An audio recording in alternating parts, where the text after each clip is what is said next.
A esquerda ficou eufórica e tal euforia não é condizente com os fatos. Tudo bem, vamos fazer uma concessão à turma do Lula. Ele não foi humilhado pelo Trump. Houve até algumas palavras de elogio, digamos assim. Agora, teve um erro de tradução da CNN grosseiro que jogou muita lenha nessa fogueira da vaidade, né? E foi quando, logo no começo, surgiu o assunto Bolsonaro, o Trump disse que gostava muito dele e tudo, e a jornalista da Globo quis saber se ia entrar na pauta, e o Trump disse, não é da sua conta. E por algum motivo muito bizarro, a CNN colocou que não é da nossa conta falar do Bolsonaro mais, né? E isso deixou a esquerda em polvorosa. Bolsonaro é carta fora do baralho, Lula encantou Trump, a química pegou de vez e por aí vai, né? O que nós temos de concreto, Serrão, é que não saiu nada de concreto dessa reunião. Foi a segunda reunião para marcar a terceira. E assim tem sido, né? Inclusive, eu acho que a frase que define a postura americana nessa reunião foi a frase do Trump depois, dizendo, vamos ver o que vai acontecer. Vamos ver o que vai acontecer não é exatamente uma frase que instiga tanta euforia assim, tanto otimismo assim, né? Houve um tom mais ameno, palavras são baratas, o Trump usa isso como estratégia, não é de hoje, mas houve também uma grande gafe, e isso vai ficar registrado. O Lula tentando se colocar como intermediário, como mediador entre Venezuela e Estados Unidos. Bom, todo mundo sabe, o Trump deixou isso claro, olha, aqui nós entramos numa reunião sem posição de ignorância, nós sabemos o que cada lado quer e defende, né? É ridículo o Lula tentar se colocar como um mediador entre Maduro e Trump. É parecido com ele dizer que vai acabar com a guerra da Ucrânia e da Rússia numa mesa de bar, sendo que todo mundo sabe que ele tem uma predileção pelo Putin. É a mesma coisa agora, né? O Lula já gravou vídeos de apoio a Maduro, ele defende o modelo venezuelano, estão juntos no Foro de São Paulo. Esse é o eixo do mal representado na América Latina, que a América do Trump quer expurgar do continente. Então, o Lula achar que está em condições de se colocar como esse mediador entre ambos os países é realmente uma gafe geopolítica e tanto, né? O Trump deve ter achado graça nessa hora. Agora, o fato é que as negociações continuam. Eu até acredito, viu, que possa haver uma concessão ou outra de tarifa, mas não é essa a questão. As sanções alexandrinas continuam em curso, o tarifaço do Alexandre de Moraes também, e isso, a essência disso, não muda. Trump já deixou claro que tem que acabar com a questão da caça às bruxas, a questão é política muito mais do que comercial. Nada disso mudou, ele apontou o Marco Rubio, além do Bessent e do Greer, para a reunião, né? E a gente sabe que o Marco Rubio é o pitbull quando o assunto é comunismo na América Latina. Senador Ernesto Araújo, o Trump sempre utilizou essa tática de impor a tarifa para abrir a negociação. Mas aí vem o Lula e chuta o balde, ataca o Bolsonaro de maneira grosseira, falando rei morto, rei posto. No que isso pode prejudicar as relações ainda mais nada alegres, nada tranquilas entre Estados Unidos e Brasil? Serrão, pode prejudicar muito, pode desfazer toda a tentativa de começar uma negociação, porque, obviamente, o Trump está lendo aí, a equipe dele, a realidade brasileira, o quadro político, e vai ver o quanto o Lula está usando, né, a seu favor aquilo que o Trump não disse e aquilo que o Trump não quer, que eu acho, como se diria, entre aspas, abandonar o presidente Bolsonaro nessa negociação. Tudo nesse quadro tem consequências, tudo. O oferecimento de intermediar algum tipo de diálogo com a Venezuela, no momento em que Trump não quer mais diálogo nenhum, já recusou, inclusive o Maduro, oferecendo a Venezuela praticamente para o Trump. Isso pode prejudicar também, mas eu acho que tudo parte de uma leitura, claro que o governo brasileiro está querendo fazer, impor, E está indo um pouco longe demais nessa leitura de um grande êxito nessa reunião, então está, de repente, acreditando na própria leitura, né, que é uma leitura, eu acho que equivocada. Esse jogo, vamos ver qual foi o campo de jogo. Foi lá na Malásia, uma reunião da ASEAN, para a qual o Lula não estava convidado, porque o Brasil não estava convidado para essa reunião de ASEAN, né? Aparentemente, o lado brasileiro falou assim, qual é a primeira oportunidade que eu posso ver o Trump, eu vou onde ele quiser. Né? Então na Malásia. Então despencou o Lula lá para a Malásia, para encontrar com o Trump. Né? Então, isso é mais um passo que mostra, digamos, esse afã do lado brasileiro, então, do Lula, de estar bem com o Trump, de aparecer numa foto com o Trump. Isso já tem uma relevância. Além disso, vejam, o que estava acontecendo ali na presença do Trump na ASEAN? O que estava acontecendo na Malásia? Né? A gente tende a ver assim, só o pequeno cantinho da sala ali onde estavam reunidos naquele momento Trump e Lula. Não, é um giro da Ásia do Sudeste em direção aos Estados Unidos, né? E se afastando da China. Trump está colocando o conjunto da ASEAN e cada país individualmente numa rota justamente de articulação com os Estados Unidos, com o Ocidente, inclusive através de acordos no campo de terras raras, que alguns países do Sudeste Asiático têm muito, e toda a dimensão tecnológica, né? E estava ali o Lula, que até ontem era um cliente ali da China, justamente com países que estão fazendo um giro completamente oposto.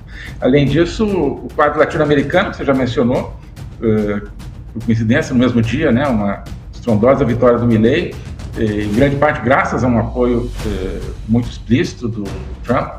Então, Trump está já reformatou um pouco, está tentando o Oriente Médio, reformatando a Ásia, reformatando a América Latina, né?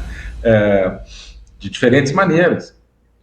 Então, agora, onde está o Brasil? Né? Justamente onde os Estados Unidos queriam, onde o Trump queria, no meio dessa reformatação, certo?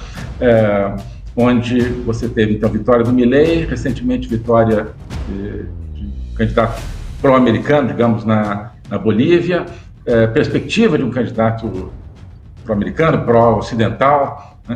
O José Antônio Castro venceu no Chile, o Peru também, uma perspectiva de ir para a direita, no Equador já uma vitória recente de um candidato da direita, também ligado ao modelo ocidental, americano, perspectiva de uma mudança também de 180 graus na Colômbia e na própria Venezuela, com, sabe, né, uma transição rumo a uma democracia também de inserção no Ocidente, no caso da a liderança da oposição venezuelana. Tudo isso apontando para o quê? Então, né? Justamente o oposto do que o Lula representa. Né? Então, qualquer palavra, justamente como vocês disseram nesse meio aí, é uma palavra que se perde no momento de reformatação do poder mundial. Marco Rubio vai entrar nas próximas rodadas de negociações. Sepúlveda, como é que a entrada, a chegada pesada desse linha dura anticomunismo, antiditadura entra nesse jogo da conversa que Lula começou com... Bom, eu não sei se vocês viram a conferência de imprensa que deu o Lula. Ele disse que não quer negociar com o Marco Rubio porque ele odeia o Brasil. Ele disse isso explicitamente. Ou seja, ele está... Eu não sei se o ministro Ernesto Araújo vai concordar comigo. Ele além de ter sido ministro das Relações Exteriores, conhece o Itamaraty, mas para mim o Itamaraty está tentando montar uma cisão dentro da equipe do Trump, pondo o Trump de um lado e a equipe dele de outro, o que eu acho uma loucura total. Mas eles estão tentando fazer isso, a meu ver. Então, malhando o Marco Rubio. Acontece o seguinte, assim, para usar aquela expressão um pouco popular, o Trump faz o policial bonzinho e os outros são os policiais maus, né? Então, não sei se viram lá na Malásia, depois daquela conversa toda, diante da imprensa, depois o Trump disse o seguinte: bom, agora vocês vão negociar com esses 3 aqui, o Marco Rubio, o Scott Bessent e o outro que eu não me lembro o nome, que é do USTR. Bom, são esses 3 que vocês vão negociar. Então, a coisa é muito clara. Depois, outra coisa que eu acho uma inabilidade total. O Lula começa a atacar um homem que hoje, o Trump disse, dentro do Air Force One, quando lhe perguntaram se ele já tem alguma pessoa para sucedê-lo na presidência, ele disse: não gostaria de falar disso agora, mas aqui atrás de mim tem um. Era o Marco Rubio. E foi a resposta que ele deu. Ele disse: tem muitos nomes, mas aqui atrás de mim tem um. Bom, depois, há um outro problema. O rei morto, o rei posto, acho que é de uma inabilidade total, porque foi exatamente o esquema que usaram nas eleições norte-americanas, que o Trump até hoje não reconhece, que puseram o Biden no poder. E que o Trump era o rei morto, rei posto, e não voltaria mais. Só que ele voltou. E voltou para acertar as contas com todos esses que fizeram aquela operação. Então, eu não me parece propriamente uma jogada muito inteligente. Mas o Lula está tentando jogar o seguinte: que ele vai negociar com o Trump e vai pôr todo mundo para fora. Isso não vai acontecer. Isso não vai acontecer. Depois há uma outra coisa que me chama a atenção, que é o seguinte: há muitas pessoas que estão falando das negociações dos Estados Unidos com o Brasil como se elas fossem uma questão circunstancial de oportunidade momentânea. Não. Elas fazem parte de um grande plano que os Estados Unidos têm para a América Latina. É só procurar o programa deles, né? O programa que foi feito pela Heritage, está lá, que é afastar o socialismo da América Latina. Veja, o ministro já disse aqui, já fez referência hoje, a questão da Argentina. O Trump percebeu onde iam as coisas e apostou na Argentina para que não caísse nas mãos do peronismo, outra vez, do kirchnerismo, sobretudo. Então, aqueles que tentam fazer uma leitura circunstancial e uma leitura de desinformação, eles, no fundo, estão no desespero. Eu não vou ler aqui porque seria longo demais, mas eu dei muita importância ao tweet feito pelo Martin De Luca, o advogado do Trump Media, em que ele diz o seguinte: não houve avanço nenhum e, além do mais, o governo brasileiro, sobretudo o Lula, mostrou um desespero total para conseguir uma foto com o Trump.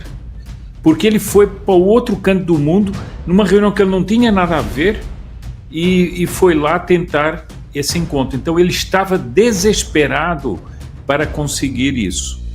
E por fim, eu comento aqui a afirmação que fez o Marco Rubio, o próprio secretário de Estado, quando ele disse assim: não houve uma reunião entre o Trump e o Lula, houve uma interação. Não houve uma reunião. Do Ernesto Araújo, aí vem um ponto que a gente precisa retomar, que você começou a tratar dele. O Brasil está ali entre o Trump e a China e os BRICS. O Lula tem realmente alguma estratégia clara? Ou ele é apenas o Xi Jinping representando aí o Xi Jinping e está tentando só apagar incêndio, mas ele não tem uma resposta concreta a dar sobre como reverter a influência crescente da China no Brasil? Então, Serrão, o Lula estava num caminho de inserção do Brasil no bloco totalitário comandado pela China. Um processo que não é de hoje, né? Ele começou isso em 2003, né? Com um afastamento em relação aos Estados Unidos, na parte comercial e econômica muito grande, e uma aproximação com a China, aproximação que é péssima para a economia brasileira, né? Foi destruindo a indústria brasileira e criando uma dependência e tudo isso. Mas, enfim, ele estava nesse caminho achando que estava tranquilo, né? Estava tranquilo no cenário regional, porque a América Latina toda estava nesse mesmo cenário, E no cenário mundial, porque você tinha nos Estados Unidos o governo Biden, que era totalmente complacente em relação à defesa do mundo livre, em relação ao projeto hegemônico do Partido Comunista Chinês, que vinha crescendo no mundo, e então o Lula achou que estava no time vencedor, né? Achou que disfarçaria um pouco, talvez, essa opção com o discurso politicamente correto, em temas, sobretudo, como o clima, por exemplo, montando a COP e aparecendo com um presidente assim, pró-ecológico, um negócio assim, que convence alguns europeus, né, Macron e outros. Agora chegou o Trump, essa questão multilateral, clima, o Trump está destruindo tudo isso, né? O Trump está reformatando completamente o sistema mundial também, afastando não só da China, mas afastando de todo esse multilateralismo, né? Isso aí não conta mais, não conta pontos, se conta negativos. E, sobretudo, o Trump, do jeito dele, está, sim, confrontando a China e acabando com o projeto hegemônico chinês, né? Está fazendo isso de várias maneiras. Agora, veja, né? O Trump foi muito simpático com o Lula. Sim, o Trump tem sido simpático com o Xi Jinping, né? Ele fala, gosto muito dele, é meu amigo e tal, mas vai reformatando o mundo, tirando o mundo do projeto do Xi Jinping. Então, a mesma coisa em relação ao Lula. O fato de ter sido, né, sorridente para com o Lula não significa absolutamente nada.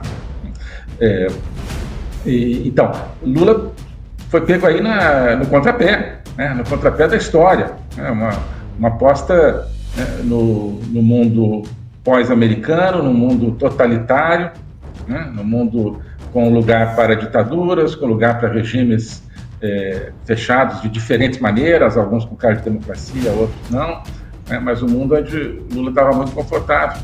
E agora também tem ainda tentando vender um pouco a ilusão, não, os Estados Unidos, na verdade, está só defendendo seus interesses comerciais. Isso é propalado aí, se fosse no fundo é o famoso wishful thinking, né? Ele gostaria que fosse assim, mas não é.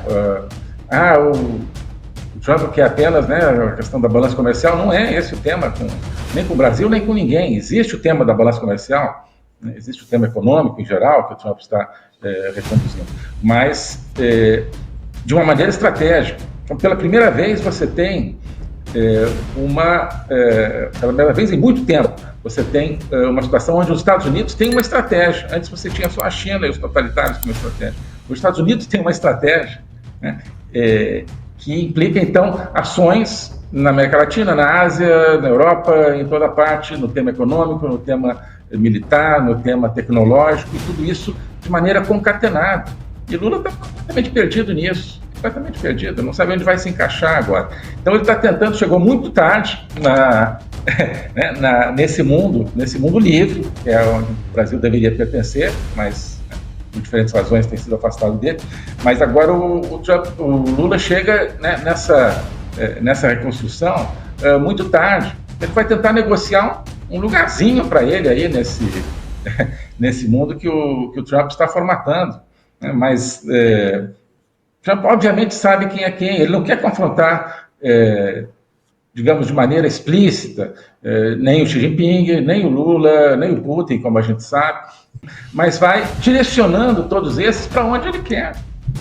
Então, o Trump está se colocando como árbitro de todas as situações no mundo, ele está influenciando na política interna dos países. Eu tenho dito isso, o Trump acaba a barreira entre política externa e política interna. Trump está atuando, então, está atuando no combate à judiciocracia no Brasil, está atuando, né, no combate à censura, ao regime de controle de redes. Ele não quer as redes que são, né, novo campo de defesa da liberdade no mundo. Ele não quer as redes no modelo chinês, que visivelmente é o que o regime do poder no Brasil quer, ou queria, né? Então o Lula vai oferecer o quê? Vai oferecer o quê? Ele está vindo, né, acabando de sair da sala da China, chega assim, não estou mais lá, estou aqui agora. Então, não, já está tudo indo para um outro lado. Veja, só para completar esse ponto. Quando começou toda a questão da tarifas, Magnitsky e tal, até uma nota do Itamaraty, se não me engano, diz assim, o Brasil não negociará a sua soberania, a soberania não está na mesa. Ora, aquilo que eles chamam de soberania, que é a justocracia, né, perseguições, isso está na mesa. Óbvio que está na mesa, já estão aceitando que isso está na mesa. Né? E se isso não estiver na mesa, não tem negociação. Mas o fato de estarem ali conversando, eles sabem que para quem está ditando os termos da negociação, que são os Estados Unidos, tudo isso está na mesa. Então já aceitou que isso aí está na mesa. Acho que Lula está ganhando tempo, né? Ganhando alguma sobrevida aí no seu projeto político, com esses encontros, mas no médio prazo já me parece óbvio que Trump não está fazendo tudo que está para ver o Brasil continuar indefinidamente na mão do PT. Tá? Eu acho que é uma das maneiras de ver. Vocês estão vendo aí, né? Que eles estão dizendo é que ele continua mentindo, o Lula, né? Esse desgoverno. Todos os que estão participando desse governo da esquerda, do centro, Geraldo Alckmin é do centro. Eles estão ganhando tempo, não vai existir acordo nenhum. Eu faço uma pergunta: as tarifas de 50% já caíram? Não. A Magnitsky lá no Alexandre de Moraes, os vistos já caíram? Também não. Não vão cair. Porque o Marco Rubio já deixou bem claro que a questão não é comercial, é uma questão política, partidária e do socialismo, disseram aí. Então ele está ganhando tempo. Ele foi lá pousar do lado do Trump uma foto para a imprensa brasileira continuar em banho-maria, mentindo, persuadindo o povo brasileiro, as mentes fracas, os desinformados, né? E fazendo fake news. Eles só sabem fazer isso.